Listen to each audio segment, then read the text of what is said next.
I usually avoid saying content creator because it's still at that point where people will like look at you sideways. Like they look at you like you unhoused and living under the Zakum Bridge. You know what I mean? They're like, "Oh, I'm so sorry. That's your career? That's Ça tue, ça blesse, ça flingue. Hey. Welcome back to the B&Me podcast, the best sports podcast in New Jersey. For those that are listening, and we have a special guest on today. For those that are watching, you probably have seen this face at some point in your life if you're on social media.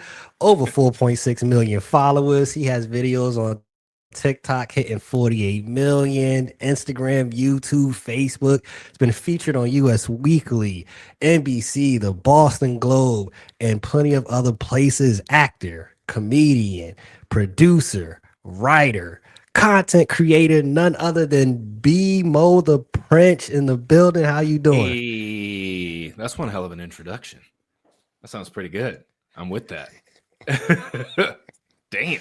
Hey, all I did was memorize the resume, and I'm sure I left something off on there. So I'm gonna replay that every time I walk in the room and make my wife listen to it when I'm on the way. By the way, we have actor, writer, comedian. Anyway, all right. I'm sorry. I'm derailing the whole thing off the top. Let me sit down. All right. Hey. I am completely good with that. I want to start off with this. You are a Celtics fan. It is well known. If anybody follows you on Threads, Instagram, you rock with your Celtics. Y'all just got Vooch. What's your initial thoughts? So it's funny because this is such an NBA Threads thing that we're about to like do this podcast. It literally like news has to drop immediately right before. Like if that's not like the NBA Threads gods, I don't know what is. But I don't know. I like it, man.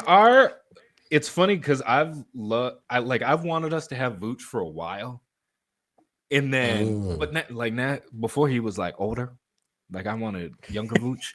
But hey, we all knew Simons wasn't long for the Celtics. The minute we picked him up, I knew he wasn't long for the Celtics, and that contract wasn't long for the Celtics. So I mean. Listen, we getting our ass beat on the board, so I'll take it. We needed a big in a bad way. So I mean, I'm with it, but I grew to love Simons. I did. So it hurts. He definitely was fitting in. Yeah, he seemed like he embraced being there. So yeah, it's tough on that regard. It's crazy because you could see that when he started.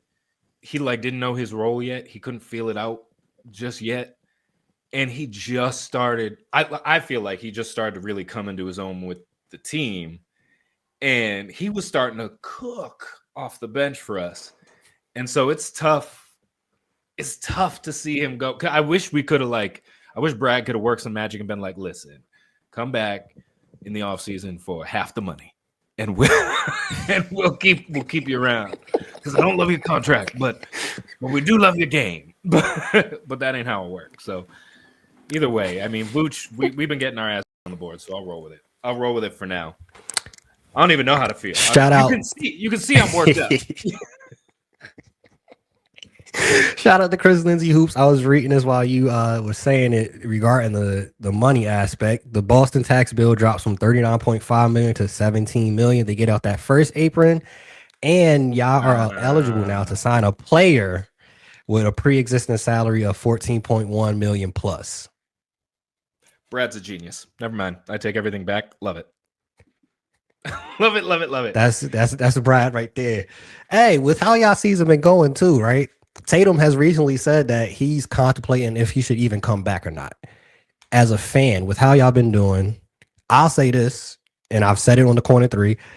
I'm one of the few people that said the Celtics would not be a bottom of the East playoff team.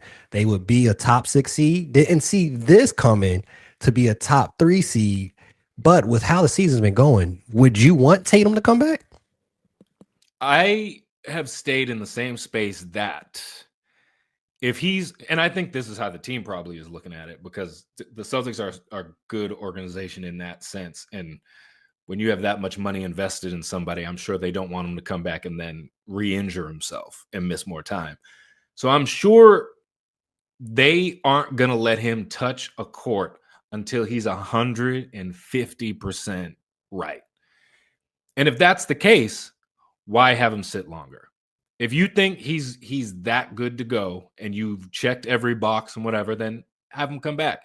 If there's still a question, if it feels like he's rushing just because the team did better than expected, no. Like, keep sitting until he's 100% healthy. Then we can have that conversation after the fact, because they're doing fine without him. You would love to have him, but like, you're not a title favorite without him, but still you can put together a good season, and other guys are clearly developing. Like, you're not going to see the same development out of a guy like Jordan Walsh if Tatum's not out and he's eating up some of these minutes and whatever. So I think it's just, I'd love to have him back, but not until he's healthy, because you don't want to then ruin further years just because you surprised yourself this year.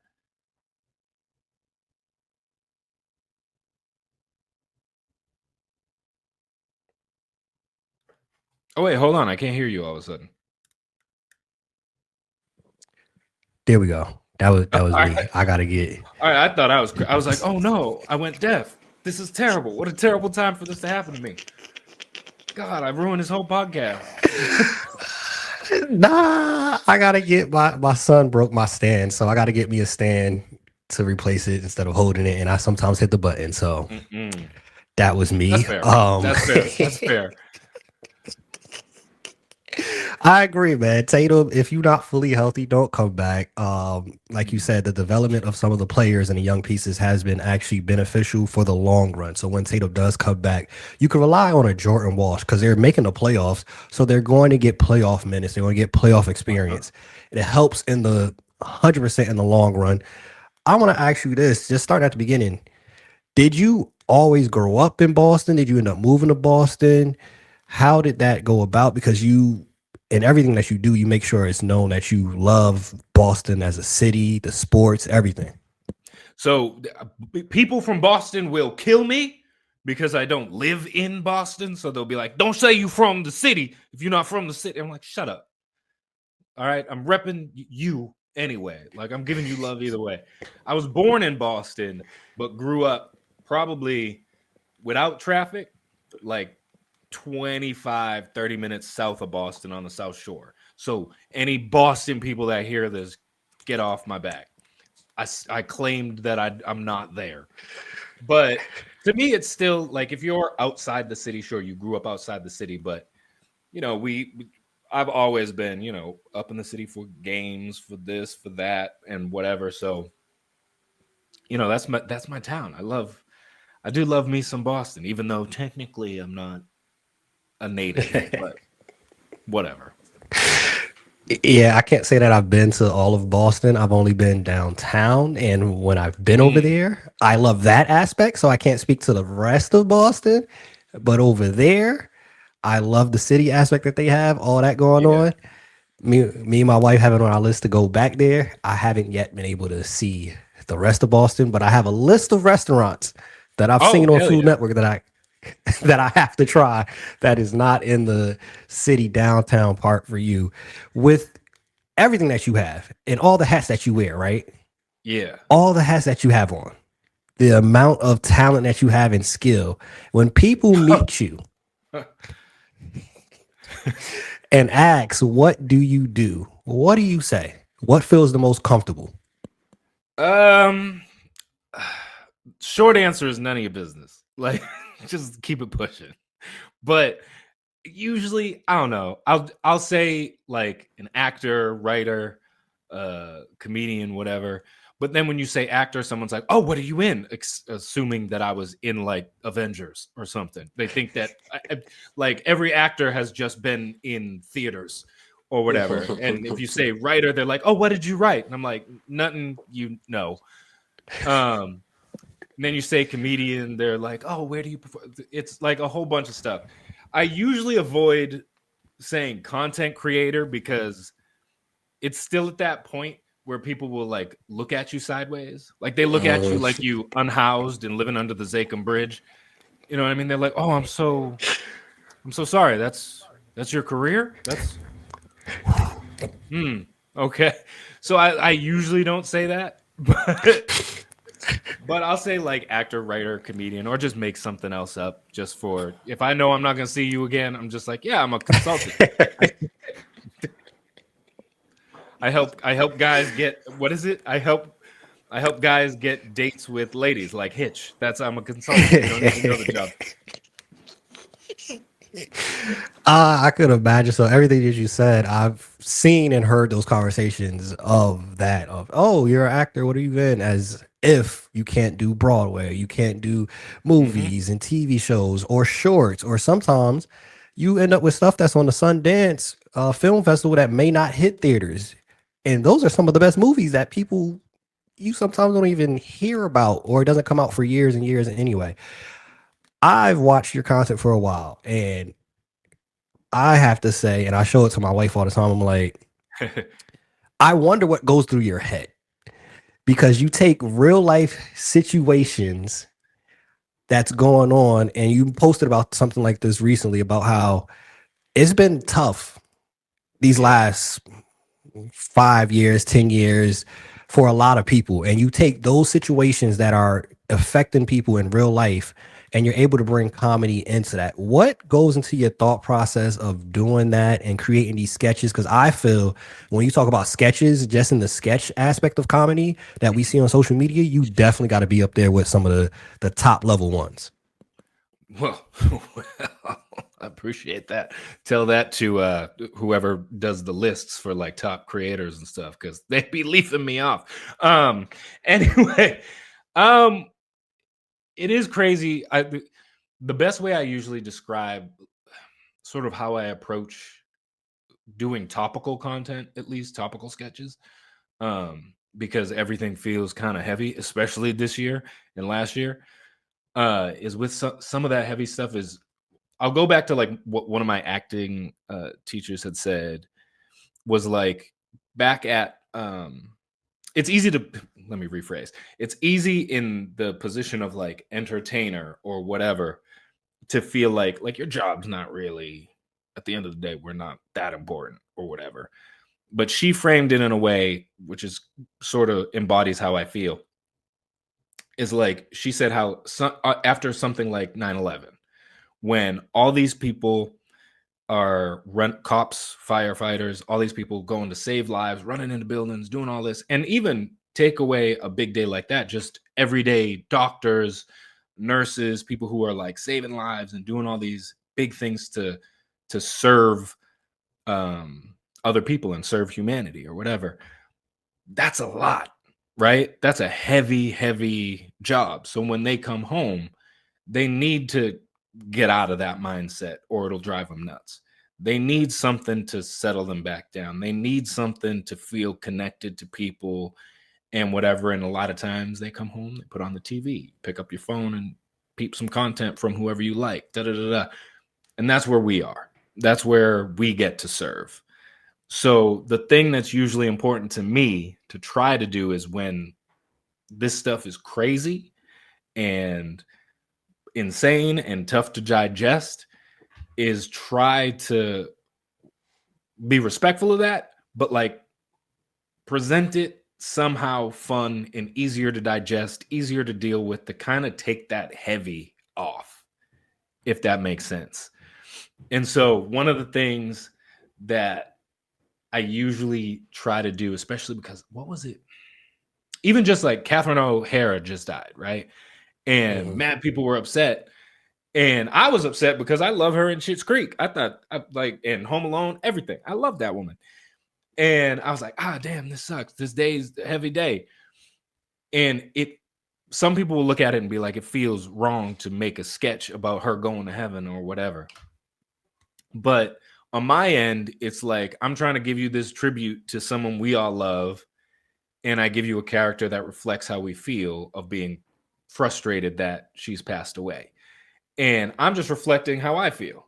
That's it. I'm trying to give it back to people. And a lot of the messages then I get back is that like they appreciate being able to put some levity to it and be like, oh, you know, that's how I feel. This touched me in a way. And now like this was a heavy day. It's nice to laugh and whatever. So I try to approach it always in that way. In just like, I'm just trying to add some fun and some funny and keep these things light. So the people that are out on the front lines doing whatever it is, whether it's these protests, these fighting and whatever, just that somewhere they can go get a laugh from somebody, from some dumb idiot like me in my kitchen. I think you do a superb job in that. And if there was an opportunity that you would do a master class at some point, you would teach that master class on that and how important and valuable that is, which a lot of people, like you said, don't think about. Like, you're a comedian, you have nothing to worry about. Your job is easy. You actually do play a role in society of, like you said, hey, let's make this a little bit less heavy. Let's Yeah. have some people be able to laugh, because laughter is really good. It helps you Yeah. in a lot of aspects. Yeah. And the thing that's funny is like some of the stuff that's crazy to me is how many people will be like, like I'll do stuff that's not necessarily current events or political or whatever. I'll do like generational stuff. And there'll be people from whatever political sphere that'll laugh at it. And it's like all these people, it's this shared experience. We're all connected, da da da da da da, all that mushy stuff. And everybody's just having a good time. And then you'll be like, by the way, I support X. And everybody's like, oh, I'm out. This is terrible.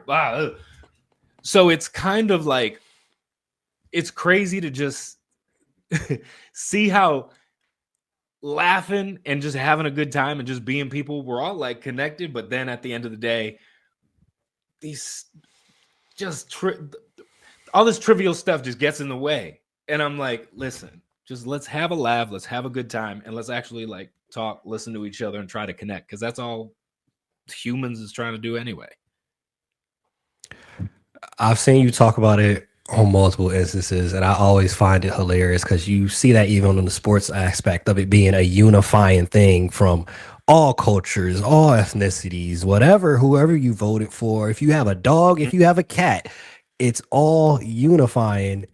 And then it's like, oh, you said you support who? And now it's, you just forgot, you found this person hilarious just 2 days ago. Yeah. What you mean?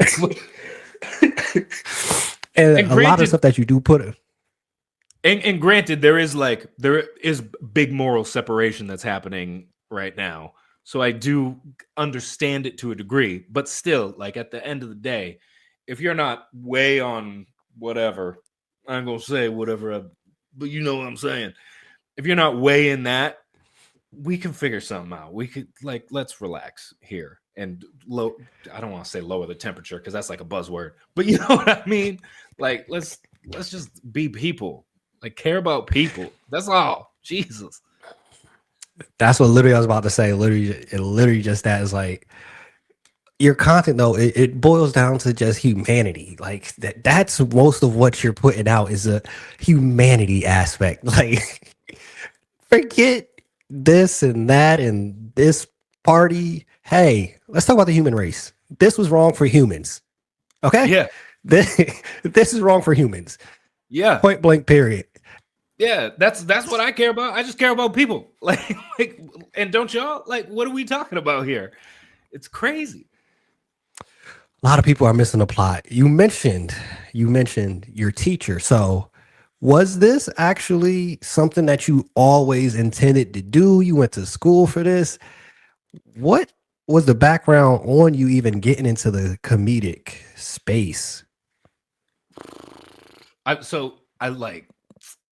If you ask someone who knew me, they would say this was always the path, right? Like people now are like, yeah, this is what we knew this when you were a little pain in the ass kid that wouldn't shut the hell up and kept cracking jokes. Like they all knew, but I wasn't so sure. Like I always loved entertainment, and I'm sure like that somehow I would be doing it. I didn't think like career wise or whatever, but in some way just be entertaining with my friends, whatever. And actually, I went to college to do sports broadcasting. So I graduated and throughout. It's funny. This is showing age. Is that when I graduated, I still had to send out to do my demo, like my sports reporter demo. I had to send out like actual DVDs and like real paper resumes on like good ass work. You know what I mean? And I had to go to the mailbox in a manila folder and ship them out. Like everybody now just is emailing it back and forth. I had to do all this extra work because a bunch of like stations weren't taking it or whatever. So I was trying to do sports broadcasting for a while. And I maybe should have stuck with it because at the time it was so like, it felt like every job you were going to get was so reporter centric and there wasn't an entertainment aspect to it. It was so like just, research, stats, numbers, facts, and that. Now all of a sudden you've got all these shows that are talking heads debating, Stephen A. Smith saying whatever dumb stuff he's saying today, and all that. Now there's all these creators that are sports creators that are doing all like hilarious podcasts. It's all entertainment now. It still includes all the fact and stats and all that other stuff, but there's so much more entertainment to it, in my opinion, how I feel. That maybe I should have stuck with it because then I could have been doing that now. But I originally was supposed to be doing sports broadcasting and then just sort of fell into this by looking for more entertainment-y things. I did radio for a while and then I did improv for a minute. And after the improv show, I was like, you know what? I kind of mess with this comedy thing. This is kind of fun. And eventually I lost every job in COVID. And I just was like, I need something to do. I need some creative outlet. And so I just started making these videos. They took off. And I was like, the first video was a dance video. And it was my wife's idea. And it went super viral. And then I was like, I'm not dancing for nobody. Like, this was a one-off. And all these folks is going to be expecting me to dance. And they roasted me, by the way. Because she's a professional dancer. She is a dancer. And it's worse too, because I'm black, she's white, and they were like, she's way better. And I was like, listen, not all of us got the same rhythm, okay? And there's some white folks that do.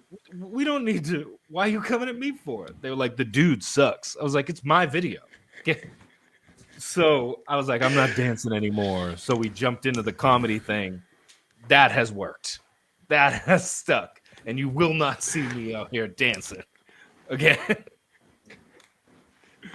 Hey, we're the same in that regard. I was telling my wife recently. I was telling her recently, man. I said, in the chair, I'm Michael Jackson. I'm Chris Brown. That's it. Now, when you ask me to stand up, that's too much. That's too many body parts. You know what I mean? And I play basketball, but the coordination don't come in with the dancing. It's just, yeah.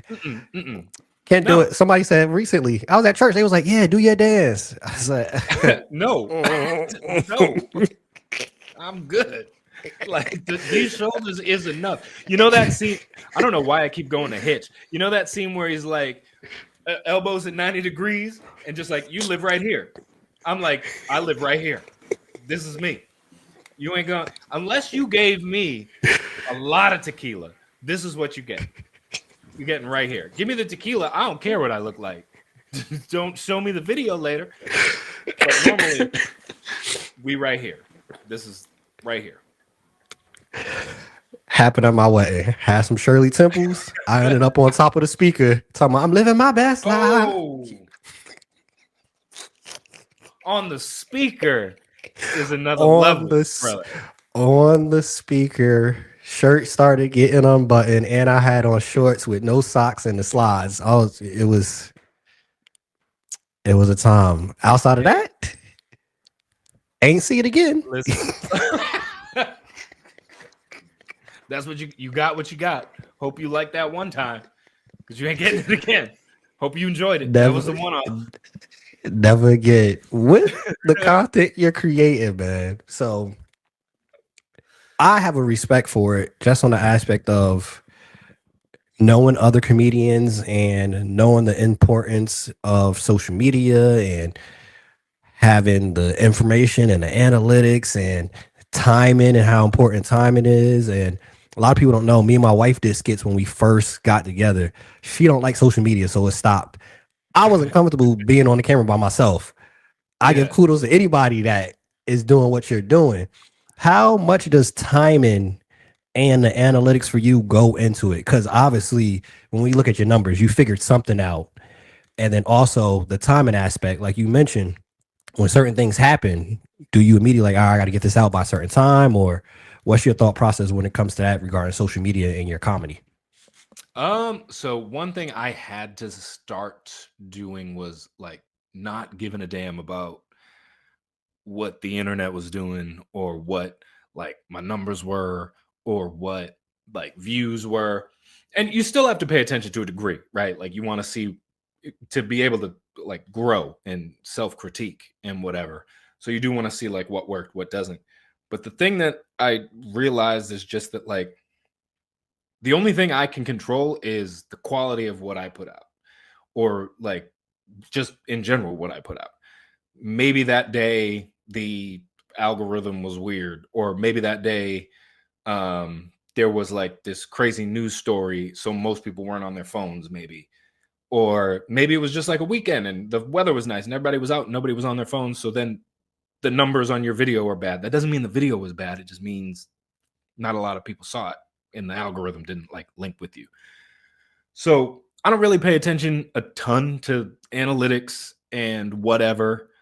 I'm kind of like out of the loop in a weird way on a ton of internet culture. Like someone mentioned Mr. Beast to me, and I was like, who the hell is that? Like, who is Mr. Beast? Is he married to Mrs. Bell? Like, what? That's the Beast I know. What are we talking about? And they were like, how do you not know who that is? I was like, I don't know. They're like, you're on the internet. You are literally a content creator. How do you not know? And I was like, because I don't pay attention. I'm just in my own little pocket doing my own sillies and post it. I don't know.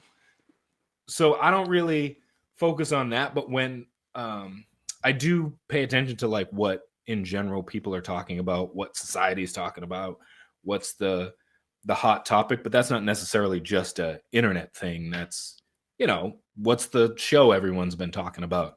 And I'll, see what it's about, have my input, give my input, put it in whatever comedic way I feel is funny and just present it. I had to cut the rest of it because you'll go crazy doing the rest of it.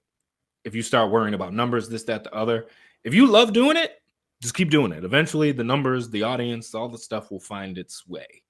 But just make stuff. And that's kind of the way I go by it now. And I let society and whatever people are talking about kind of guide it a bit. But otherwise, I don't care about analytics or numbers or internet culture or Mr. Beast or whatever. Hey, being that somebody that's in the social media space and I've talked to other people, obviously, that mindset has to be so freeing. It has to be so freeing where you're not, tied to this video didn't hit X amount of what did I do wrong? Oh, I got to change this. And do I need to post exactly at 6 o'clock? Is it 6:07?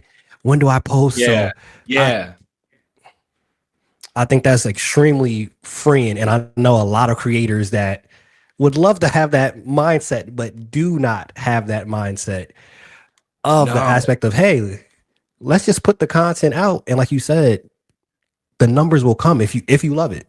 If And you love it. I do think that part of that is some people are in it for the followers, for the popularity, for the numbers, for the whatever. I'm in it because I'm just trying to make people chuckle and I enjoy making the stuff. Like it makes me laugh. So I enjoy just doing that. And like I have this bit it's I call it Alan Ian, and it's these two aliens, and the idea is that they are watching Earth, and Earth is like a scripted reality show, right, or TV show or whatever. And then it's just them talking about current events that have happened on Earth and be like, "Oh, you won't believe what the president did. It's all this crazy like," and just two aliens talking about their like this crazy show. I think it's hilarious. Every time I make one, I think it's so funny. It has never done well. It has never gotten good numbers. It has never like it's always been terrible. Like I was convinced like no one wants this. And I was like, I don't care. I enjoy it and it's funny. But then ironically, I did have a number of followers. Like I did a live and they were like, do more Alan Ian. We love that stuff. And I was like, well, you better start sharing it. Because I thought you all hated it. Hey, that you'll be surprised. That's what I think is great when you create a community, because everybody in the community has a different. Oh, I like these skits. I like these skits. I think when he does this, which I think is a beautiful thing, and it just shows for you the variety and that you have and the scope that you can go where your mind goes of talking about aliens looking down on Earth and making. It's messed up in there. There's a lot. I don't know what's going on in there. It's a lot. We're in therapy. You could go we're from talking about it. We're figuring it out. You could go from there to literally then talking about what's going on with the president, or then talking about just regular stuff or millennials and this, that. Like, I think that's one of the things that is great about your content is that you're able, it's like a one-stop shop. What you want, I got it. I try. But it's just a matter of like what you see, just have fun with it. And that's what I think most people with their content should be doing instead of being so stressed about, am I famous yet? Am I like just have fun. It's a fun thing. Just go have fun. I know a lot of people are not fans of this guy, but it's like Drake said, like once you stop having fun with it, then you should be done with it. Yeah, preach. I mean, yeah, I'm not gonna say nothing about Drake. That's why I said I know. Because that's a bar. So I'm just gonna leave it. I'm gonna leave it right there. like Trevor Noah said, we gonna leave that guy alone. Mm-hmm. That's fine. Just don't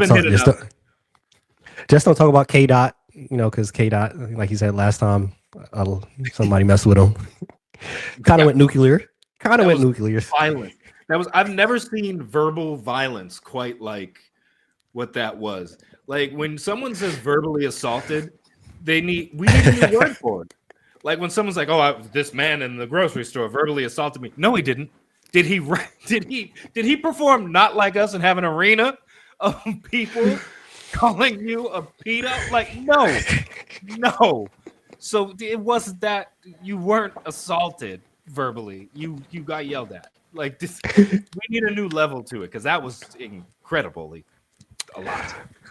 Yeah, kind of like you got the different degrees of murder. It has to be probably different degrees of verbal assault, and at the highest degree in the dictionary, you should see his picture. That would be suffice of explaining that. 10th degree verbal murder. That's what that was. It was. Yes, he got a Grammy for it too. That's crazy. It's getting a Grammy for just verbal violence. That's crazy. And the wars are gonna keep coming. I believe for sure. Ooh, man, for you, who were some of your inspirations in the comedy space as a writer and as an actor? So one that I have to say is Will Smith, and I for a long time fought against it. That's part of the BMO the Prince name, where that came from, is because in high school, a lot of people were like, "Oh, you remind me," and this used to happen all the time. Even people that like when I first met them, whatever, they'd be like, "Oh, the way you act, it kind of reminded me of like Will Smith in The Fresh Prince of Bel-Air," and I'd be like, "Okay, yeah." And it kept going on and on. And one day I did something, and me and my friends then like later on that afternoon put on an episode of Fresh Prince of Bel-Air, and we were just like watching it, and he did the exact same thing I had done earlier in the day, and they all looked at me, and I was like, all right, you got that. I think you got that. And so from then on, like my yearbooks was signed like, oh, hey, Prince, have a good summer, blah, blah, blah, blah, blah, blah. So I kind of just, his mannerisms, the delivery part of that show, just, I don't know, it just became part of me somehow. So that's definitely one of them. And for him to start off as like, he wasn't an actor, he wasn't a comedic actor or whatever. And then now all of a sudden, career. And that just like takes off in a completely different direction than being, you know, parents just don't understand. You know what I mean? So he's definitely one of them. You said as actor and writing, because I know you write as well. Oh, damn, writers. Dang. I will say right now, and for the last few years, one of the big ones for me is Quinta Brunson. I like the Abbott Elementary. Some of that writing, I'm just like, I love that. The writing, the show, and her, Issa, and Kev on Stage are without doubt some of the people that motivate me most, simply because, like, not just because they forged a path that like I'm trying to follow, because they all came from sort of the internet space and now are doing more traditional whatever you want to call it. So they forged that path, but like there's a reason they did. The talent is there, the work is there, you can see it, and I'm just like, they're so good. But Quinta's like A1. I'm like, how are you this good? Like, this is so unfair. So that's definitely, writing wise, that's one that's up there for sure. Hey, I agree with everything you just said right there. A lot of people underrate, I feel at times, Will Smith as an actor and ignore the journey, which is where sometimes, for me at least, where I actually rank people when I look at the story. Like you said, he started off doing music into where he's at now, where if he's on a set, he get whatever he wants. Like, oh, Will's here. All right, what do you need? Do you need grapes from New Zealand? Like, whatever you need, we're gonna get it for you. And then literally all the writers you just mentioned, those are people. I'm not a writer. I do have aspirations and goals that I want to get into the entertainment space, but just their stories though. Like, I'm not beating on the Prince. I'm not creating content like that. But their stories, truly inspirational. Issa, Quinta, Abbott, I feel is already and is going to go down as one of the best like TV sitcoms that was ever created. It's so good, so well written from top to bottom. Everybody on the cast plays their role well, to the point like every single person on that show, Zach Fox, like everybody on there kills their role every single episode. And you mentioned Kev on Stage. I just recently said it. Like, I would love to be able to just pick this man's brain. Kev on Stage, bruh. And it's his story. The thing I love that his book is, oh, now I can't even think of the name of it. See, why'd you bring it up if you couldn't even remember the name? It's like Successful Failure or something like that. Mm-hmm. And he's just like a perfect example of, he just kept doing it. Just was like, you know what, and he posted a video recently, and I'm someone that's very critical of myself and my content and stuff I make and put out. I'm like way too critical of it. Like I'm the worst. There's nobody on the internet that's gonna judge my stuff more than me. So like, or worse. And like I saw a video the other day that he had posted, and it was just like, oh, you're not bad, or your stuff isn't bad. You're just not consistent because you want everything to be perfect. It's got to be perfect. And he just, like, in his Kev on Stage way, was making fun of you for thinking everything's got to be perfect. and he was like, there's an episode of Game of Thrones where there's a Starbucks cup in the shot. So not everything's perfect because that's a big multi-million-dollar production that won awards and stuff. And they got a Starbucks cup out in one of the castles. Like, stop trying to make it perfect. Just make it. And I was like, oh, he yelling at me today. Like that. Like he's an inspiration, man. He just keeps grinding it out. And if he gets kicked in the teeth, he's like, all right, and gets back up and grinds it out. It's just, he's it, man. He's great. I love the vulnerability too. Like I was just talking to Chris Lindsay about it. I'm like, yeah, he's funny and all that. That's great. I'm watching now more for the when he has those videos, inspirational. Like, yeah, why aren't you putting the content out? Just do it. Even a video, because I've been here and I'm sure with the amount of characters you play in a minute 30 video, that's a lot of editing. He put out a video recently, was like, oh, you think I want to edit every day? No. No.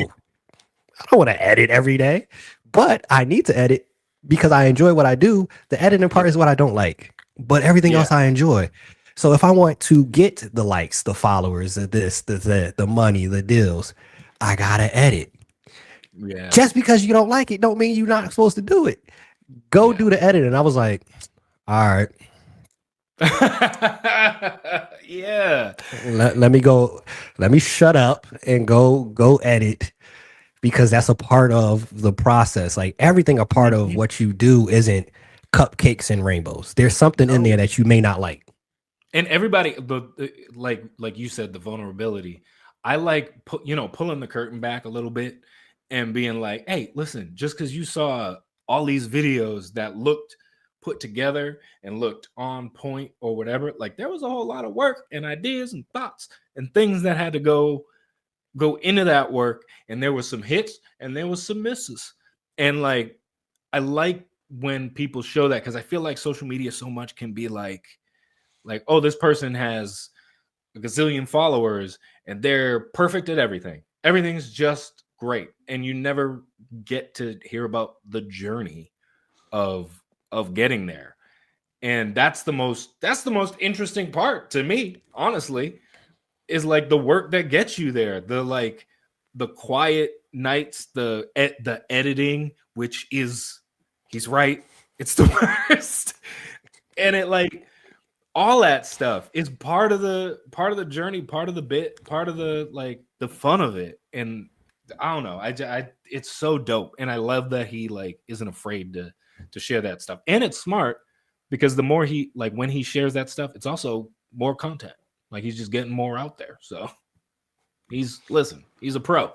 This guy's a pro. I was about to absolute genius, the mind to just be able to talk to that man for 5-10 minutes. And like you said, that's why I started doing, of course I love sports, but that's why I started doing the interviewing aspect, because I love the journey, talking to people about the journey leading up to it. And like you said, I really appreciated that he mentioned, hey, I had an app, it failed, I had to keep going. Hey, it is what I had, an app, I thought it would work, I invested this amount of money, I lost this amount of money, and I still got to get back to get to work, doing what I had to do. But I don't regret that I did it and I tried to do it, which again, appreciate that he shares that type of content and that honesty and that vulnerability at this point in your career. We've kind of alluded to it and talked to it about it in an about way so far. How do you measure success in your eyes? I measure it now. I just read this book. I'm gonna promo this book for free. They ain't pay me nothing. But I just busted up a whole shelf. A whole shelf. The Creative Act. Rick Rubin, The Creative Act. And this kind of changed a lot of the way I just like view creating and being creative and being a creative person. And like it's now the success isn't a dollar amount, it's not an award, it's not a million views, it's not a million followers. None of that stuff is the success. The success is having an idea, is having a thought, a joke, a thing, creating it and putting it out. Whatever happens once it's out, that's not for me to figure out. That's not for me to interpret how they feel, right? Because this thing I made is coming from my life experience, from which no one else has. You're going to interpret that from your life experience. And so it's not for me to judge how it's interpreted, how people take it, how it's this, how it's that. That once you get caught up in all those things, those are things that you can't get your hands on. That's not in your whatever. So the way I see success is just continually finding ways to see the stuff through. Because I think that's the harder part, is like we were just saying, just not trying to make it perfect, not overthinking, not being overly critical of yourself, not like all that stuff, because everybody does it. I do it all the time. And so like not being so critical and so in that stuff to not put stuff out, and just being like, success is, I had this idea, I followed through, I finished it, I made it, I put it out, done. We do it again tomorrow. That's the way I kind of look at it right now. And whatever comes of it, but that's not where I'm going to judge my own success, because that's not in my hands, if that makes sense. I don't know if that's weird, but that's how I live, or how I'm living right now. No, I don't think that's weird at all. You can control what you can control. That's really what it boils down to. And I think what you said right there, which I love when this happens during the episode and I don't have to figure it out afterwards. But I think we have the title of the episode right here. Success is the consistent putting it out, the consistent going through with it. That is what success should be defined as. And then the mindset of, like you said, the fact that I had an idea, a joke, a lot of people don't even have just that aspect of it. So the fact that you had that, you put it through, because a lot of people, and I know you and others watching this, know of somebody that has an idea and didn't do nothing with it. They wait till they're 70 and 80 and they're talking about, I wish I would have, or they'll see somebody else doing what they wanted to do and be like, I could have been BMO the Prince. And never did it. So I think I always commend people that are doing it. Hey, the fact that you're doing it. Hell yeah. There's this one. So I wrote a pilot, a sitcom pilot, right? Full pilot. We got a producer on board. We had this guy, Chuck. He's great, who wrote and produced for Ted Lasso, WandaVision, a bunch of stuff. And he was like, I love this. And he was going to be our showrunner. We had it locked up. We was ready to go and put it out. And last summer I went to LA, was pitching it to places. We got it in the hands of a lot of people, and didn't nobody buy it. No production companies jumped on board and they were like, here's a wad of cash, let's make it. Nobody did. But I got a lot of great meetings out of it, and I got a lot of people that said, this writing is excellent. What else are you writing? Because we would like to make something with you, but like, it's just not this show. But we do want to see what else is there, and all these other things that came out of it, right? And so I look at it this way: is a lot of people will see that as a failure because nobody is making my show yet. Like, nobody's making it. But there are a ton of little wins that are in there. And like my agent had told me, she was like, you do understand that a lot of people have ideas for shows, and a lot of people have ideas for pilots and scripts, and they start them and never finish, or they start them and they finish it and they only get one draft done and that's it, and then it never goes anywhere, or like so on and so on and so on and so on and so on and so on and so on. They're like, you should 100% understand that it is a success that you had an idea, you put it on paper, you worked on it, ironed it out, pitched it, took your shot, and you did get wins out of it. Just because the show isn't made doesn't make it a failure. Success is that you showed up, you made something, and you put it out there. And now you're at a different space than you were had you not done it. So that to me is the success, not like because I ain't getting no Emmy for it because we ain't made it. So like it's not the awards, you know what I mean? It's not the followers, it's none of that. It's that you made it and put it out there, took your shot, and then you learn from it and you keep going and just keep building and growing that way. Hey, for our listeners, Success is growth. Growth is success. I like that. Growth. Success is growth, and growth is success. I like that.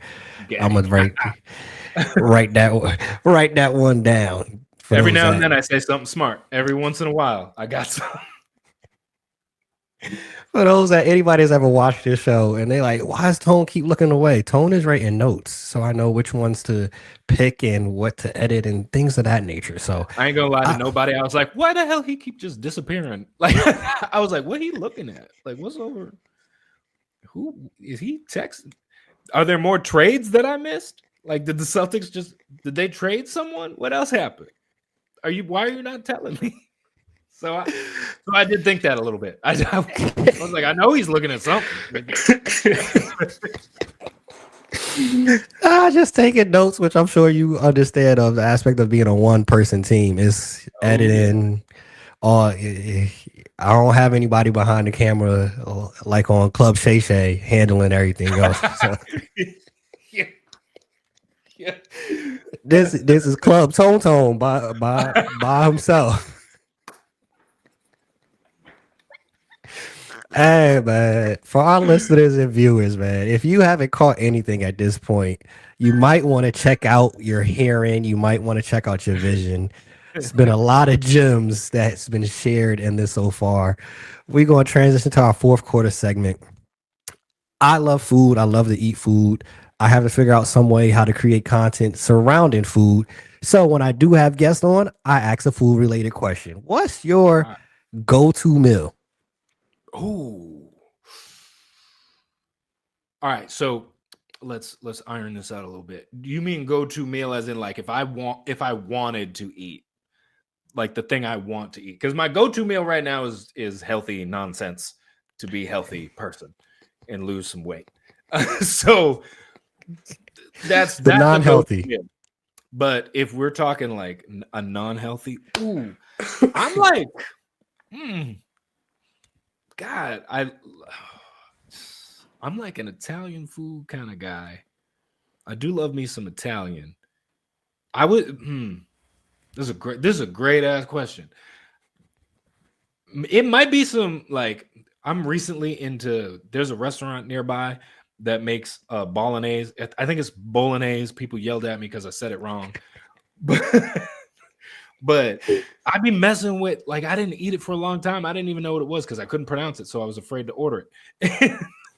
And now I've had it, delicious. And I've had it at a lot of different I was gonna say Irish spots, Italian spots, and it's delicious. So right now, that's my go-to meal is because I be eating it a lot, like an unnatural amount at the current moment. So the bowl of bolognese. Hey, Italian food, love it. It always ends up all the pasta, the bread, the cheese. It adds up very quickly, but it's so good. It'll sit right in that belly, but sometimes just it can be.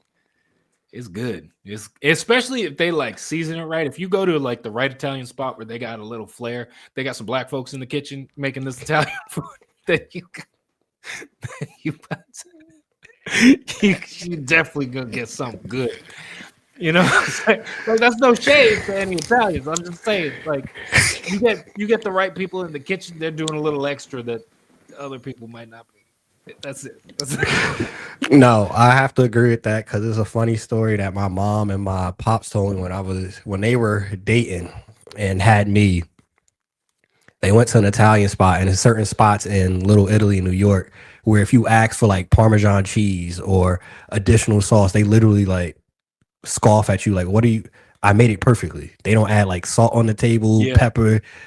So I know exactly what you talking about. They got kicked out of a restaurant because you're asking for cheese. It's perfect. Yeah. Like, excuse the hell out of me. Yeah. Sorry, I like flavor on the stuff that I don't know. Just an idea. Just a thought. I thought since you owned a restaurant, that might be part of what you like, but I guess not. Cool. All right. That's like, so another funny story. I don't know how long we're supposed to be doing this. I just keep talking. Dude, We're good. We're good. When we got married, there was the day after our wedding, we like had a cookout at our apartment, and there was like a grill outside, whatever. And so it's me, my wife, a white, and all black folks in the kitchen, right? Just all black folks in the kitchen. And she was like, like when Brian grills, it's so much better. Like I just don't get it, blah blah blah. And she like presented all the meat that she had prepared, and she was like, all right, we got to bring this out to the grill. And our friend Tariq was like, baby, what's this? And she was like, no, that's fine. I put all the seasoning and stuff on it. And he was like, where is it though? I don't.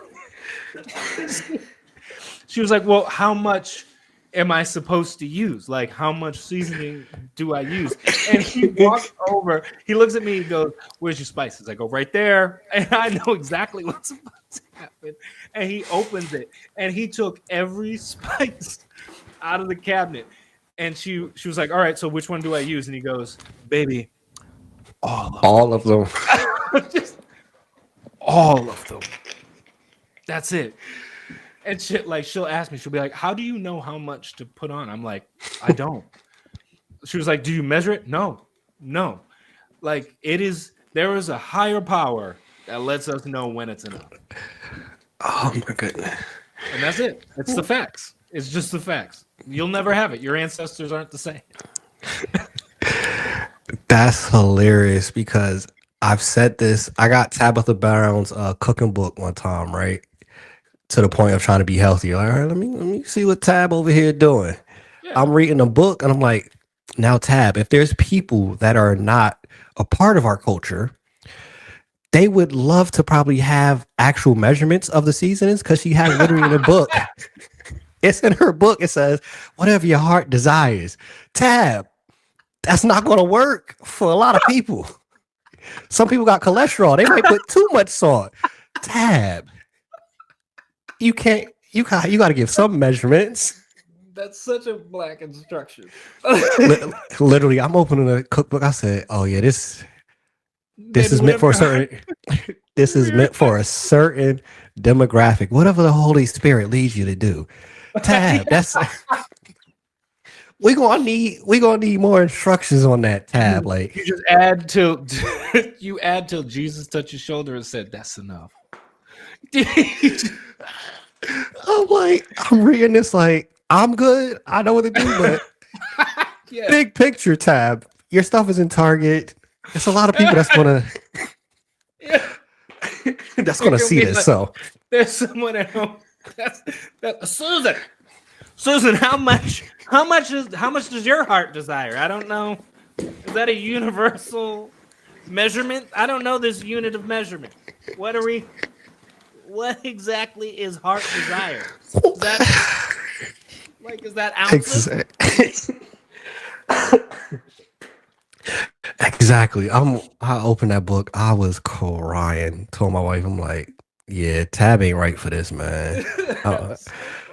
Somebody greenlit this and was like, that's good. I see nothing wrong with it. I'm like, all right, we good. I might have to see. That's a video. I might have to get that cookbook and play this sketch out of just being like, honey, what is a heart desire? Like I've got cups, ounces, grams. I don't know what a heart desire. What is man. Oh, this is beautiful to be able to see how quickly your mind is already creating a skit. Oh my goodness. All right.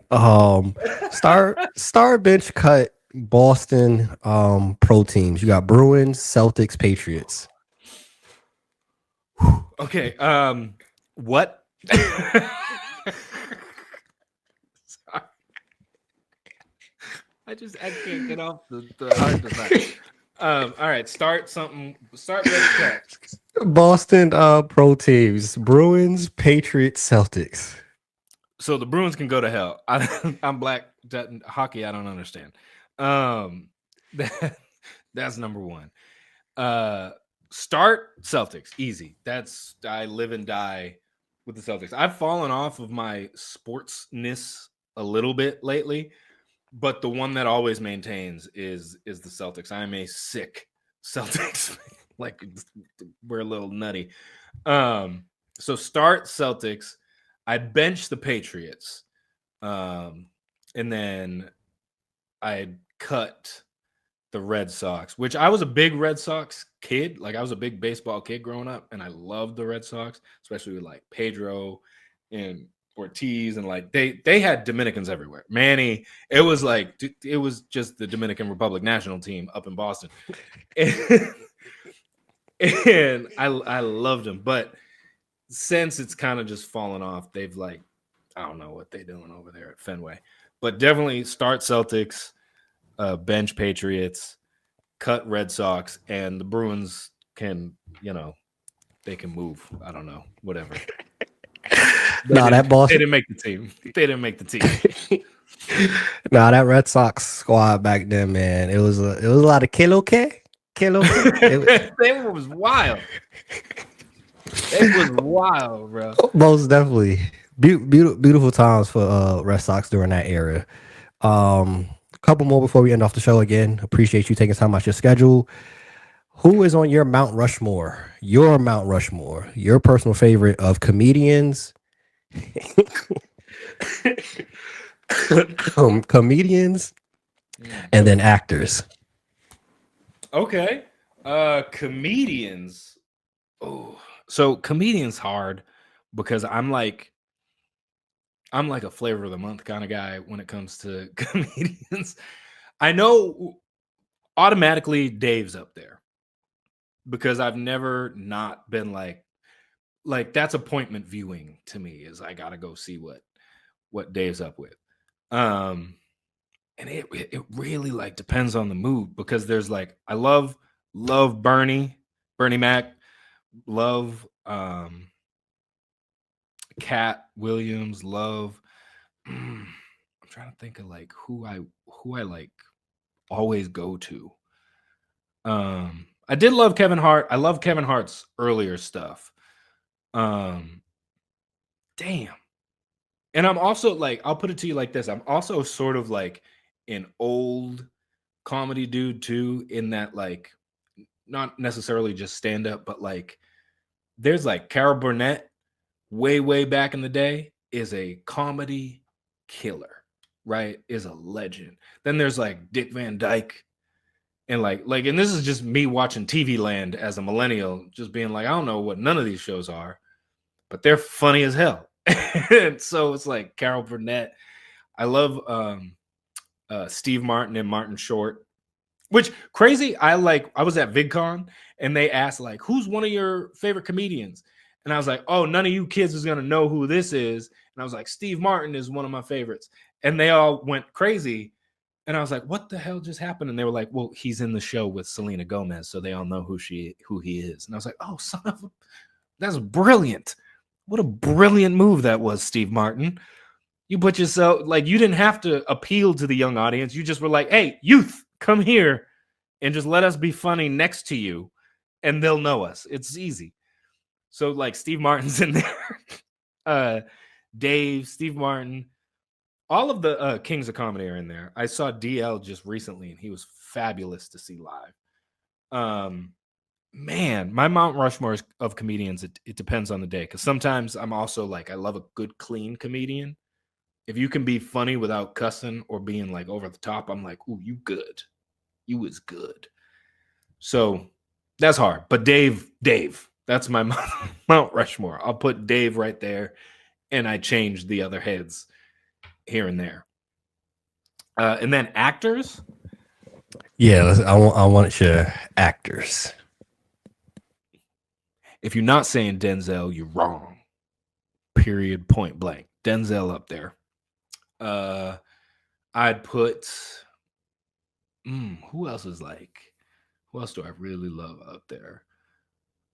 I'm gonna put Will Ferrell up there just because I love him comedy wise. He is one of the most ridiculous human beings I have ever seen. But every time I see him play a ridiculous character, I love it. So it's not like he doesn't have like range, I guess, of like all these dramatic actors or whatever. But he's hilarious, and I love everything that he's ever made. um, so I'll put Denzel and Will Ferrell, which is a weird tandem to begin with. Um, who else? Damn. Denzel, Will. I kind of like. I forget his name now. Forrest Whitaker. Is that? Am I saying that right? That's his name, right? Yeah. He got the eye. He like he Yep. got the Fetty Wap a little bit. I love Forrest. And then let me think. There's one more I was just thinking of. I can't remember his name now.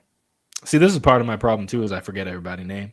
Like, like I'll be like, you know that dude from the thing, and he was in the thing with the person that was, and they was jumping off a cliff at that point. That was them.